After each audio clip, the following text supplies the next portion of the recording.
ఏమండి మీకు ఒక క్వశ్చన్ అడగాల? ఆ, అడుగు.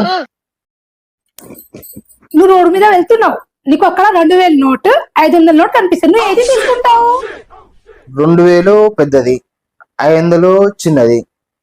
ఎవరైనా 2000 తీసుకుంటారు ఎందుకంటే పెద్దది కాబట్టి. గుడ్. ఎల్కేజీలో పడండి. ఎట్లా తీసుకుంటావు? 2000 నోట్ చల్తుందా? సరే, ఇంకో క్వశ్చన్ అడుగుతా. ఆ, ఇప్పుడు అడుగు, నేను చెప్తా. కొంచెం ముందు వెళ్తావు, అక్కడ నీకు 500 నోటు 200 నోటు వస్తాయి, నువ్వు ఏది తీసుకుంటావు? 500 నోటు 200 నోటు. 500 నోటు ఎవడైనా తీసుకుంటాడు, సింపుల్. ఏమి 200 నోటు ఎవడైనా తీసుకుంటాడా? 500 నోటే తీసుకుంటాడు, దానికి పెద్ద విషయం ఉంది. 2 నోట్ చల్తాయి కదా, మరి ఒకటి నోట్ ఎందుకు తీసుకుంటావు? కొంచెం ఉందా నీకు? అది కూడా కరెక్టే కదనే. బా, క్వశ్చన్ అనేసి 2 చెంపదెబ్బలు వేసి పోతావా?